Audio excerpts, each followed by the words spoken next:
This year, there are a lot of long weekends. I have already blocked all of them. So that's what I do. Beginning of the year, every January, I just jot down where I can take my leaves and how I can utilize. And I don't believe in leaves in encashment. I will use all my leaves. Next time someone's parents complain their child of going to Dharamshala on Diwali, you know whom to blame because Exactly. Sorry. People do not believe that women can be successful. I have not been able to comprehend many a times why does this happen, whatever you are saying is happening. And the good news is it's a changing dynamic. So there is a clear love for Zomato, Sahiba. And you have shared so much about your journey with Zomato. So why did you leave it here? Welcome to yet another episode of the Shatakshi Show. In this Shatakshi Show, I'm going to be talking to SAHIBA Bali. Few of you might already know her as the Zomato girl. And of course, in this Shatakshi Show, you are going to know more about her decision making on leaving Zomato, about her MBA and many other education degrees that she acquired, about a marketing masterclass, and about how she perceives and manages her life beyond travel, beyond lifestyle, beyond acting, and of course, beyond marketing as well. And of course, if you're new to the channel and if you like to learn and advance yourself by upskilling yourself, by learning from a lot of diverse people such as SAHIBA Bali, Rohit Pathak, who's the CEO of Birla Copper, and many other McKinsey, BCG, and other leading CEOs, feel free to subscribe to the channel and of course, hit on the like button so that I get motivated to make many more such shows for all of you. I hope you enjoy it.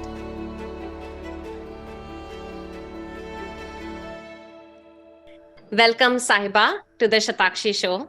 Very excited to do this pod on the Shatakshi Show with you. And at the outset, congratulations on being Global Governance Initiative 30 Under 30. It's a remarkable feat with respect to the kind of people that we had in the awardees for the inaugural list. A lot of people might know you from Zomato or otherwise, but I would absolutely love for you to start your introduction and perhaps, if possible, start from the start. Of course, thank you, Shatakshi, for having me. In fact, I was watching a couple of your podcasts yesterday and I was kind of nervous. I was like, wow, these are very, very profound people who are on your podcast. But thank you so much. It's honestly an honor to be recognized. And yeah, you're right. A lot of people know me as being the face of a little bit of content for Zomato. But it was much more than that because that was just probably 1% of my role there. I had joined Zomato in marketing and I was the brand manager there. And where the work started getting noticed by outsiders or the public or our consumers was when I launched YouTube. So a little bit about that is Zomato is known for its marketing. It has great social media presence. So while we were digging in to see what we're doing at Twitter and Instagram, I realized, hey, YouTube is a very great and booming platform. Brands are not really on YouTube and Zomato is not on YouTube. So why don't we actually conquer another social media? So that was just the idea we had. And I put it across to my team, my managers, and they said, sure, like we didn't have a plan. It was just, sure, just do something and see how it goes. So I had zero budgets, had no idea how YouTube works, don't know how to portray a brand as a channel on YouTube. And we just started, and somehow through hard work and somehow through failures and successes, within a year we grew 400%. We got the biggest celebrities to be on our page and got so much of love. It's become case studies in IIM, it's become case studies in a lot of advertising agencies. So you're absolutely right, Sahiba. In fact, as an entrepreneur of two ventures, I can completely understand the fact that personalities stand out more than organizations and brand. And it's not to anyone's surprise that Zomato's case studies studied across India and of course outside of India as well, because very few brands are able to make a mark about themselves on YouTube and on other social media platforms. I might want to pick more of your brains on the Zomato strategy and the kind of push notifications that come from Zomato. With that, I would want to go back to your childhood year. So what was your childhood like? Where did you grow up? Do you think there were elements of your childhood that have led you to become who you are? So let's really go back to where did you grow up and how was your childhood like? 100% to answer your question, elements of my childhood have what has molded me to where I am today and what I am today. I'm the only child. So, and my parents, I'm a product of two professionals, and my entire family is very educated, very independent. Everyone's hustled their way through corporate career. My mom is in the entertainment business, so she was a journalism, then she went into media, and then she was an event manager. My dad had always been in finance. So I feel like a byproduct of the two, I chose marketing because it was a mix of both my parents. It was the creativeness of my mother and the logical and analytical aspect of my father. And being the only child, why I mentioned that is I constantly kept myself busy. I don't remember any time where I wasn't involved in something or when I wasn't doing something, because being the only child, you have and having working parents, you're alone quite a lot. And my parents put me in every class possible. So I was doing Bharatanatyam, I was playing the piano, I was doing singing lessons, I was doing theater. And because of that, I think that really reflected in how I was in school and college as well, because I studied in DPS Puram in New Delhi, which is the biggest school in terms of the number of students in the country. And I wanted to do everything. I was doing again theater. I was very strongly into debating, public speaking, as well as pursuing my studies. And how that translated into my professional life is again, kind of venturing through these three careers that I have. So very, very strong hold of my childhood to where I am today. I did my economics in Delhi University. Then I went and straight away did my master's from the UK. I was in Durham Business School, which I absolutely loved. I love studying marketing. I fell in love with marketing there. At one point, I even thought I'll do my PhD in marketing. Let me just write something about consumer psychology. But I thought it was time to come back home and start working. And somehow, I don't know how, I topped my class, and then I got an offer from Oxford to do these executive courses. And that also I chose in marketing. And yeah, it was I just feel marketing and I are like a match made in heaven. And it was just through faith that I chose. It was never through childhood where I felt like I need to be in marketing. It was just something that happened. This is such a beautiful articulation of your childhood story. And I'm sure your parents must be so proud with respect to all of your achievements, with respect to whatever good work that you have done, not just in the front end, but also in the back end. And I always believe that, and in fact, my favorite author also says this, that you learn more from experiences than from Oh, books. 100%. 100%. I totally believe exposure to anything, whether it's books, travel, food, watching TV, any kind of exposure is actually where you learn. Completely agree. And it's better than perhaps reading famous Kotler books of marketing. Now Yeah. your experiences and your entire work is getting captured in books such as Kotler. So congratulations on that. Saiba, if Thank we were to move ahead and talk about your YouTube journey, a lot of people may want to be in your shoes. And it's a brilliant position to be in, and they would look up to you and they would think, hey, how can we be like Sahiba, right? So could you walk us through how was it psychologically? How did you train yourself to be in front of camera? And how did, let's say, Zomato chose you to be in front of the camera while you were already dealing with the marketing strategy? So can we understand your YouTube and content creation journey with Zomato and perhaps outside of Zomato as well? Sure, sure.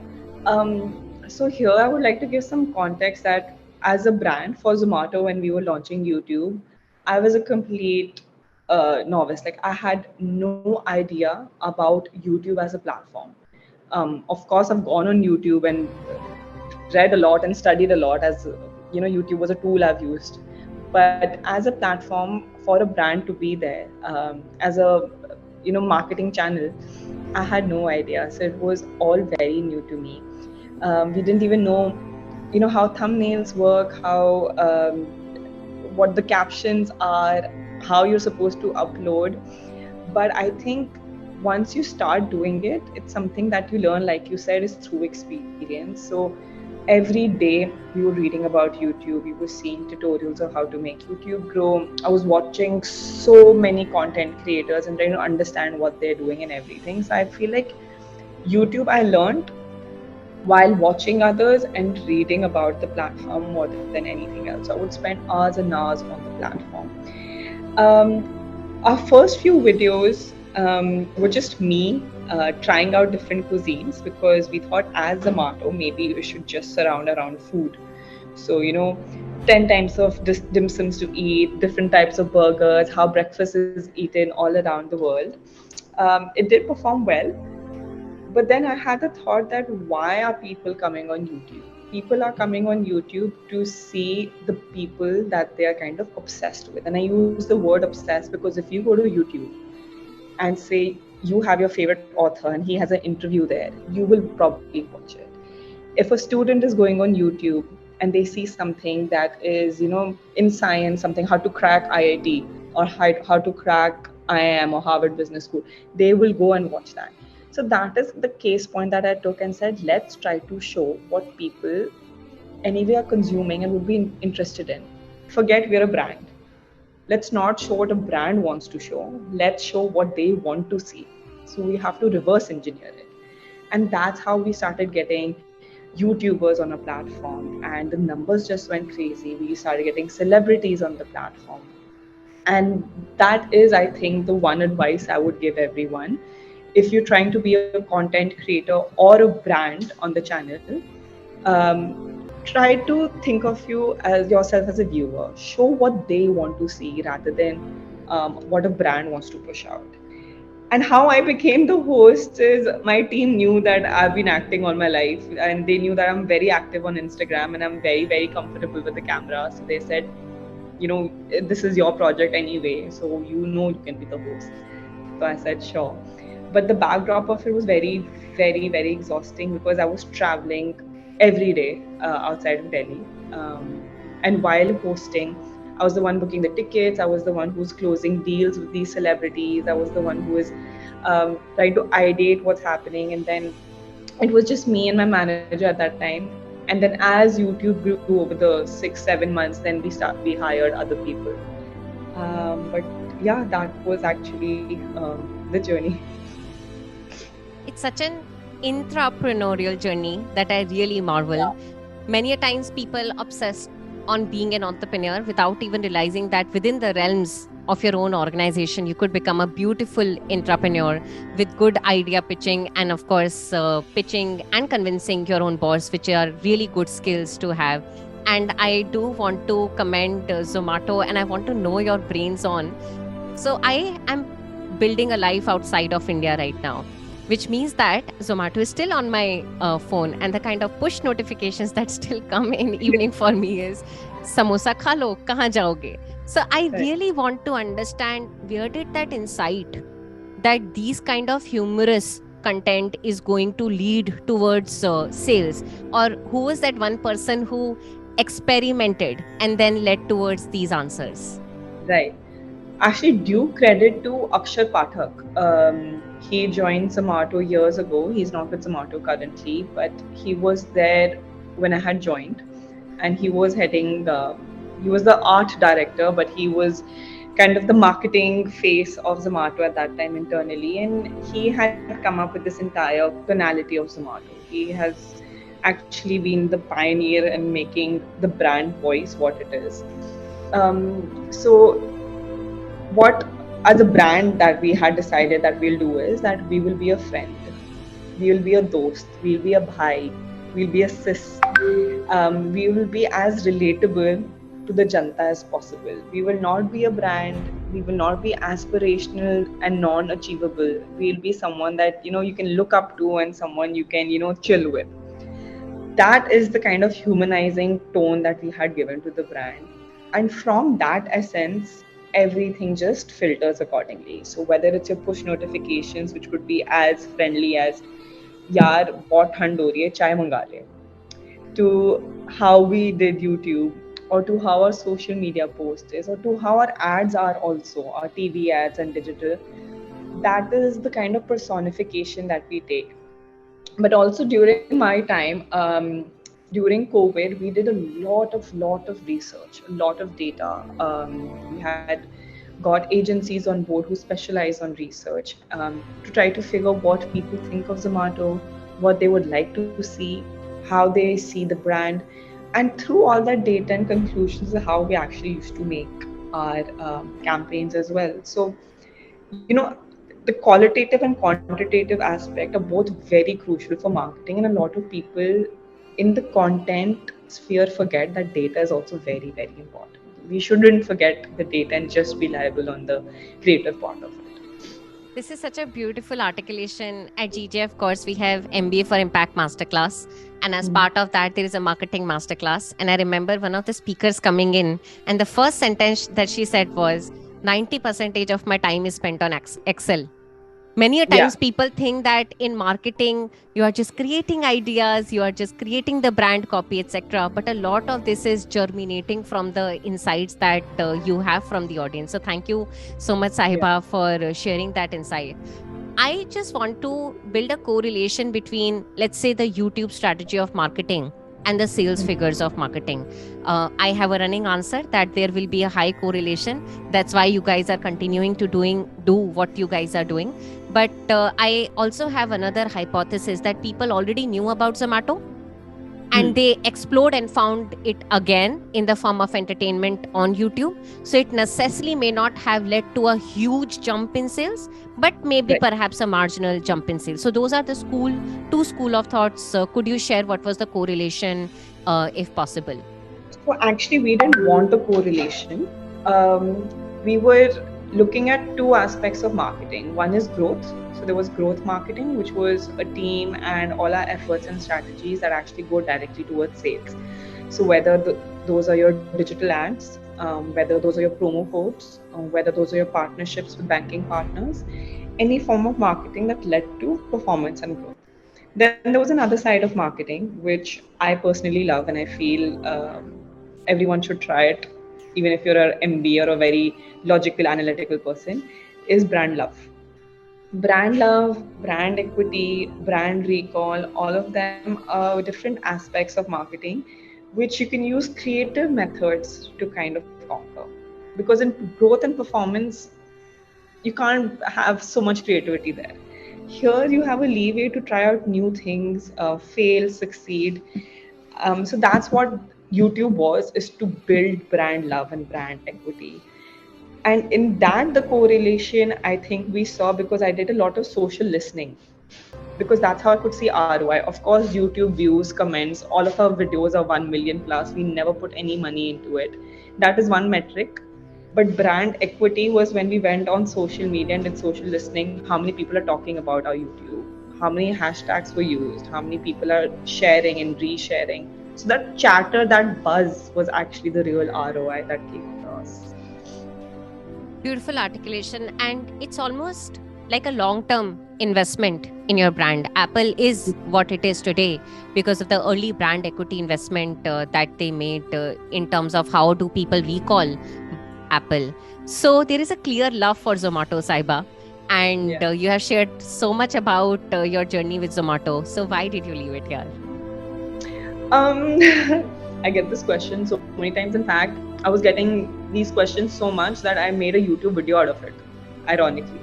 And it's on my channel. And it's the most viewed video on my channel for some reason. I don't have a reason to say why I left Zomato. I think it had been 4 years since I was with them. And it had been an incredible journey. Zomato still has my heart, but I think for personal growth and career growth, I think it was time to take the next step. I wasn't actively looking out. It's when I got a call from Unacademy, and they saw what I did. They really liked it. They appreciated it, and they gave me a position and a challenge that at that time was very, very, I really appreciated. And I said, it's time to challenge myself. I shouldn't get more comfortable than I am. And also, I was only getting equated to Zomato. I felt like it was Zomato equals Sahiba, Sahiba equals Zomato was happening, and I didn't want that for the brand. I didn't want that for myself either. Zomato is much more than just a face, and I thought I was much more than Zomato. Yeah, so I think that's the only reason. There is no like hard exit door that I have. I'm sure that if I want, I would go back in a jiffy. If they want, they'll have me back in the jiffy. That's the relationship we have. So don't know what the future holds. Beautiful. That's a beautiful answer. And I always advise young professionals, especially early in their age, to be very kind and polite while they're leaving. Because the moment they get a newer, better offer, they kind of turn a cold shoulder towards their existing employer without realizing that life may be a circle and you may perhaps want to come back. So, thank you so much for sharing that. And actually, I would also like to tell people that you are more than organization. Organization is more than you for sure. But you also have to appreciate the opportunities that probably the organization has given you or your boss has given you. So I always acknowledge my manager Chandan, who is the one who actually inspired me and pushed me to do YouTube. Without that opportunity, I wouldn't have succeeded. So yeah, I think that is always there. That's very kind of you to give a shout out verbally on YouTube for people who supported you for YouTube. And let's talk about Unacademy. Do you very briefly want to talk about your role that led you to perhaps switch? What kind of interesting work and responsibilities you'll be taking there that can help you to grow and learn further? Yeah. So Unacademy for me was a challenge, and I was very nervous when I was joining because EdTech is a completely different industry. And EdTech saw a huge boom during COVID. I think it was one of those industries that were probably the top 3 industries during COVID that actually grew and like at the mammoth number. So I thought there was a lot of potential there. I thought it would be a new industry that I can learn about, not only contribute to, but it will add to my knowledge too. So that's why I joined, and why I liked Unacademy, and the people are very young. And I think they've done that rightly because it is edtech. You need young people because they understand the industry. And this is something that I tell a lot of hiring people as well, or brands, that hire the right kind of people. Obviously, degrees matter, but not so much as industrial knowledge or personal knowledge. If you have a social media executive who is 19 but knows what's trending and what is culturally appropriate, hire them. If you know someone who has cracked IIT and has cracked the best and most toughest exams in the entire country, hire them because they know exactly what happens on ground. That's what I really appreciate in Unacademy. In the beginning, I was doing YouTube for them. We wanted to launch a channel that is away from educational. We wanted to do something that's different, try to find platforms of how Unacademy can also be young and fun and not just serious edtech. So that's where we were working at. Not many people know this. Unacademy has more than 200 YouTube channels. When I also went there, I was like, what? Excuse me? What did you just say? I knew about it, but I didn't know the number will be 200 because I'm in edtech. But of course, the 200 number is mind-boggling. Yeah, it's such a large number, and it has obviously a very massive following, very loyal following. But we wanted to make our customers, students, a little more happier with the brand and not just see it as an educational platform, because we are not just a school. So that was the plan of action. Luckily, I'm doing work from home, so I hardly go to Bangalore. So yeah, this was Got it.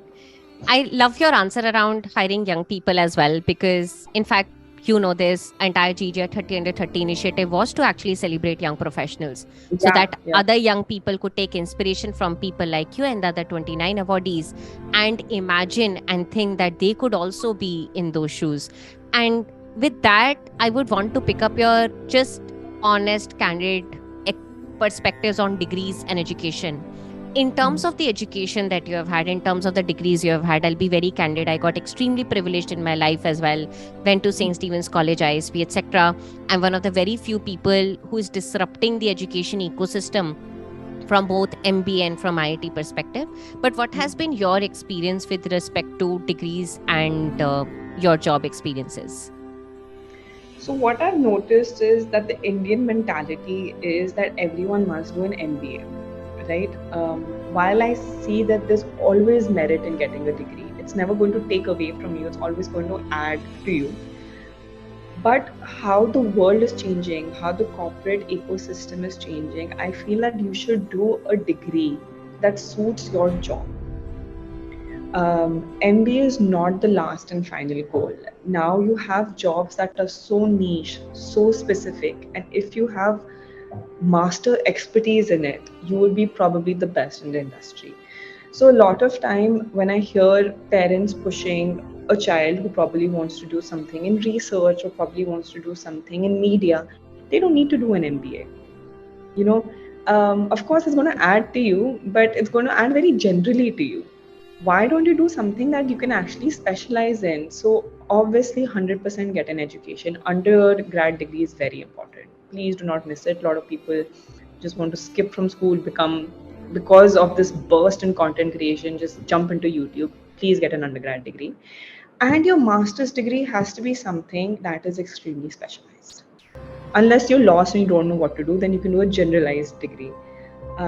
If I am a, if I am a brand and I'm a company and I want to hire something as niche as Google AdWords, I will probably hire someone who is a master expert in Google AdWords. And there's so many degrees and there's so many certificates that you can do for that. Similarly, for finance, IB, investment banking, edtech, specialization, I think, from this day and age to the future is what's going to add value. That's a beautiful answer, and especially I loved your answer on dropping off undergrad to do YouTube. And many people take, I think, misplaced inspiration from one or two outlier people like Bill Gates or Zuckerberg. I mean, Yeah. they left it for billion-dollar ventures. They were already sitting on gold. And I really like your answer on specialization. At the same time, I wonder about those MBA colleges which are there on the nook and corner of this country, which are charging lakhs, not even giving you a job, not even giving you skill, but still taking you for a ride on the name of an MBA degree. I think people like you and I kind of got lucky with the kind of degrees that we did. And Yeah. I'm kind of using this as a small segue so that people know that there are certificates out there. There are legitimate courses that they can do to get the specialized learning that they would want to get into. With that, I would want to get into a bit of your personal life. I saw your YouTube channel. You are saying that you travel a lot. So you are Yeah. working a lot, you are being an actor, Hmm. and you're traveling a lot. So how do you manage it all? And where all have you traveled? If you would want to share briefly or any interesting travel story. If I don't have travel in my life, I'll probably have health issues. I feel like travel is such a strong part of my life, and all the kudos goes to my parents because my parents traveled with me globally as I was a child. I was not even a month old where they said, "Chalo, usko leke chalte hain." So during my childhood, I saw a lot of culture. I got a lot of exposure. I saw a lot of countries, and because of that, the travel bug just stayed in me. And now it happens is that every 2 months I need to get out, and I find travel very therapeutic. So instead of watching Netflix and wasting hours there or partying or something, everyone has. If you're doing it, great. Sometimes I also let loose, but travel is how I utilize my leaves. And I am not a very social person. I have a very small net of friends and who I met very often. So it's not like I'm taking leaves because of social commitments. I use all my leaves for travel. That is something that I feel, mastered on how to use leaves. This year, there are a lot of long weekends. I have already blocked all of them. So that's what I do. Beginning of the year, every January, I just jot down where I can take my leaves and how I can utilize. And I don't believe in leaves encashment. I will use all my leaves because I rather travel during that time. And so that's how I utilize my leaves. And the acting bit, to be honest, is kind of an understanding I've had with my team or with the directors or whoever that I am willing to put my heart, soul, sweat into the work without messing that up. I will do acting as well. If you're okay with it, I'm going to keep this job. So that understanding has been there, but you obviously have to prove yourself worthy enough to have that kind of equation.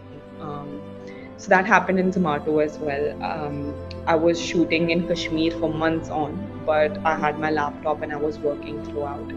Similarly, wherever life takes me next, this is probably what will always be with me. I don't believe in dropping the ball, it's juggling.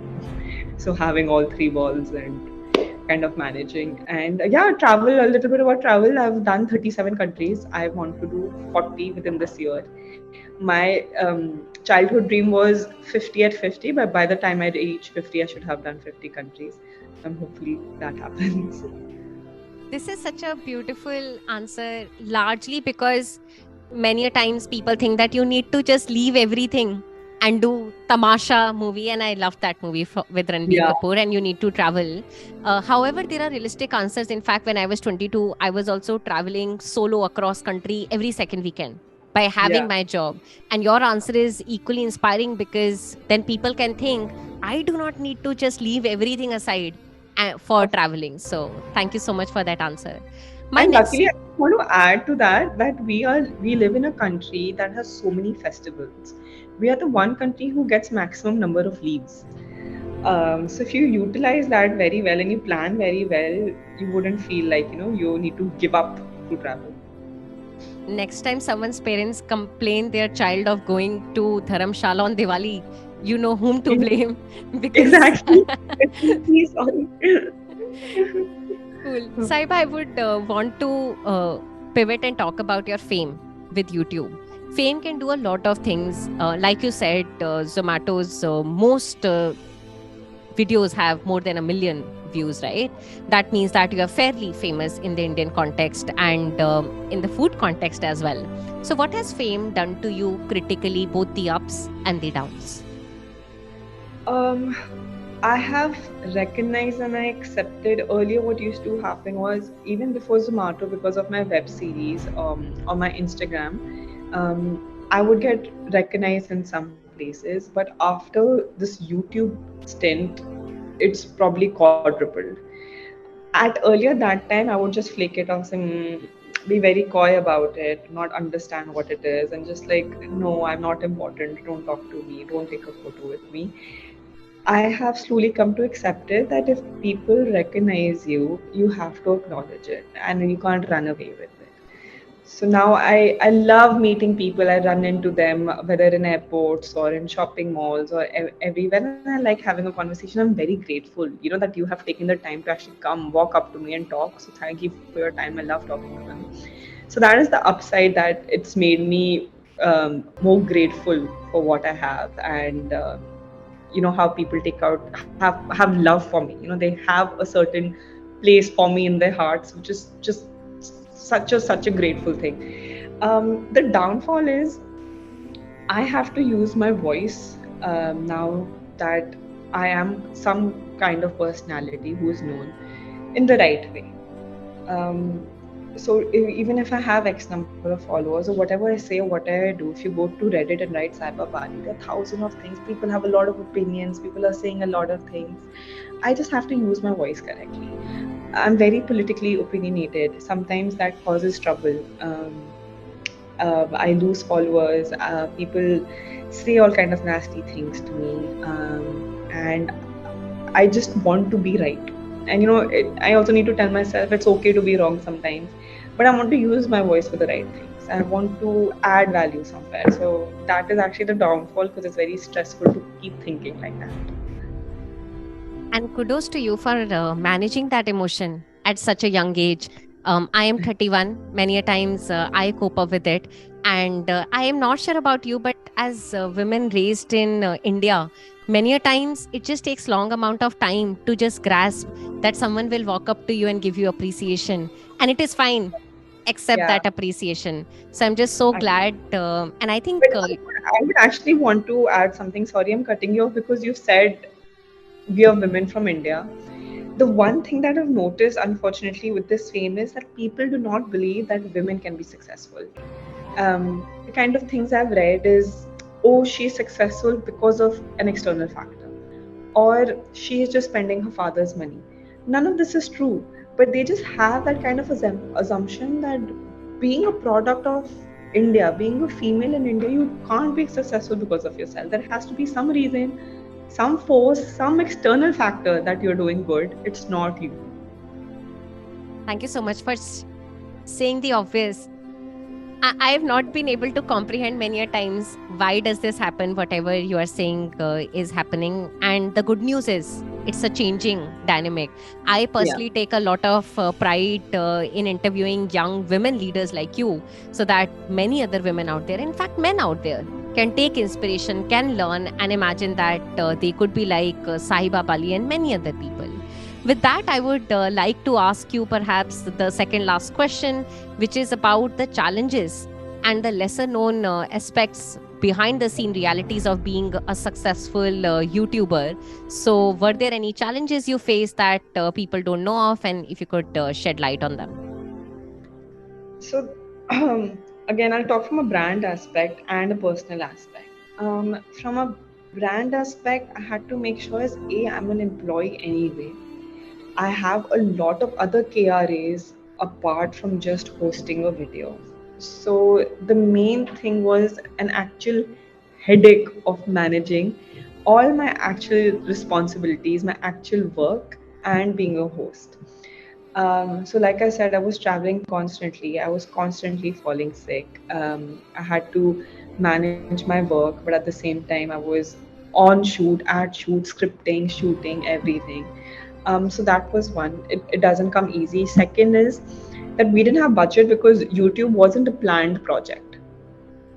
So if you're someone like, for example, I've worked with Netflix as a host. My video is going live soon, and their YouTube is massive, and they have a great budget, and their production level is phenomenal, right? So if you're someone who is that kind of a brand, I feel like you have a huge team, you have a great support, and you have a great platform to create what you're creating.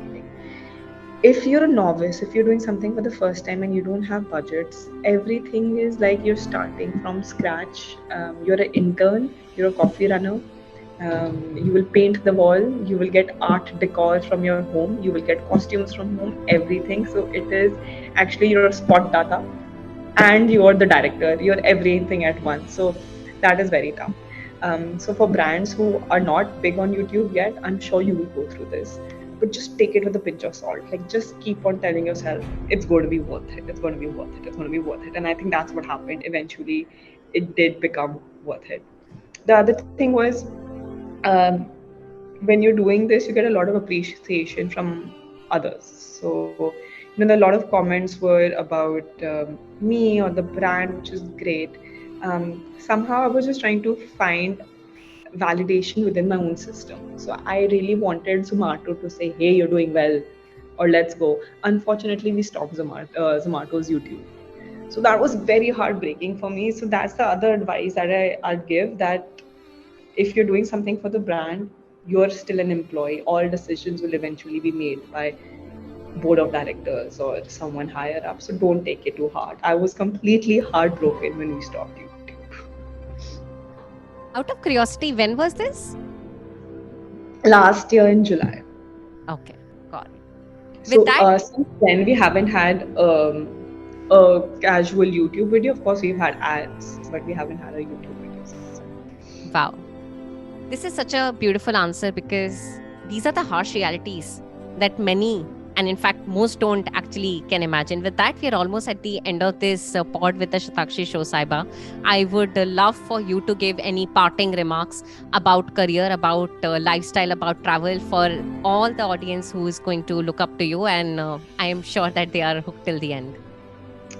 One advice is, like, don't let anyone tell you that you only have to stick to one thing your entire life. We live now with science around 90 years. 90 years is a lot. You can do everything and anything. You can pick up something when you're 40.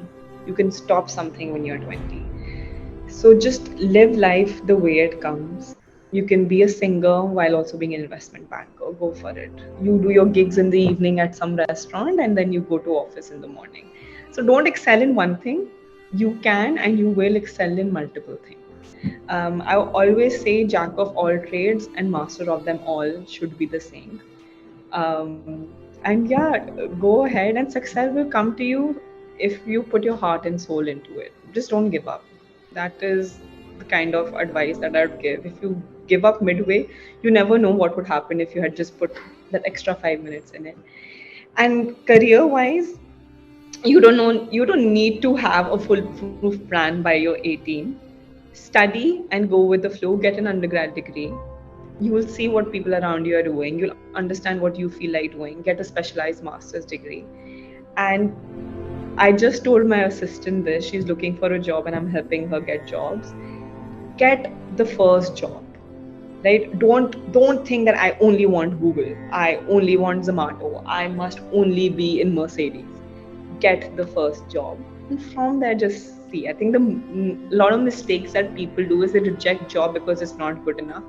Your first job should just be a platform, and then you can see what you want to do after that.